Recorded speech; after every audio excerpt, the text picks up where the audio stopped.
हाथ जोड़ करे छी पुकार गे विनती करे मासिकार गे हाथ जोड़ करे छी पुकार गे विनती करे मासिकार गे लाल लाल चुनरी बाजार से आनलौ धूप और दामन से थाली सजेलौ खोलै ने मैया के बार गे हाथ जोड़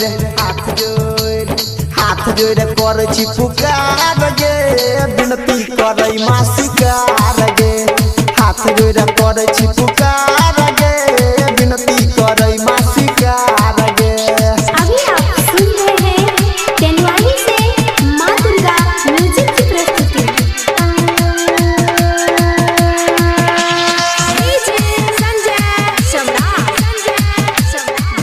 सरोज बिरसायर सुन ले न मैया गे हमरो निहोरा बेटा खरा छौ उठा ले न तोरा भोरे सब बैसल छी तोरे यसोरा तैयो न किया तरसिएलो तोरा सुन ले न मैया गे हमरो निहोरा बेटा खरा छौ उठा ले न तोरा भोरे सब बैसल छी तोरे यसोरा तैयो न किया तरसिएलो तोरा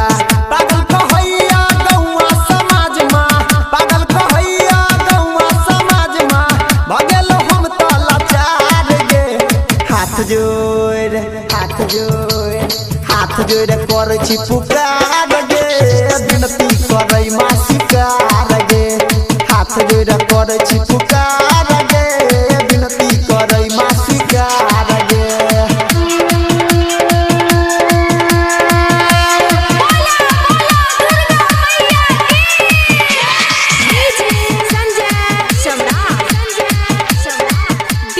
सरोज बिरसायर बेटा आम्या के छै रिश्ता पुरान गे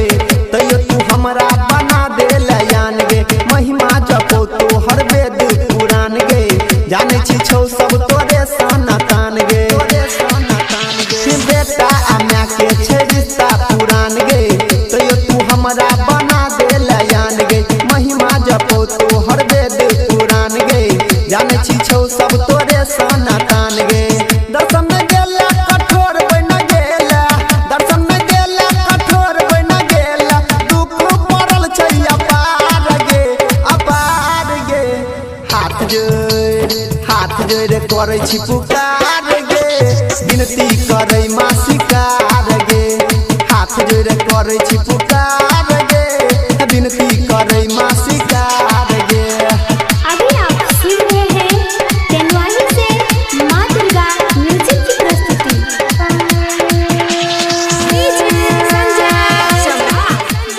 सरोज बिरसायर राइटर सनी मागे चरण पूजै छौ गायक अनिल अपन दुख सुनाबै छौ तोरे पैटा लगौने छी आसमा बेटा के करे नैये नानी रासमा राइटर सनी मागे चरण पूजै छौ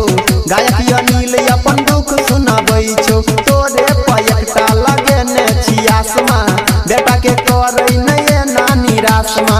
कमलेश सुनिल कहै छौ मैया कमलेश सुनिल कहै छौ मैया करबे कहिया दुलार गे हाथ जोड़ करे छी पुकार गे विनती करे मासिकार गे हाथ जोड़ करे छी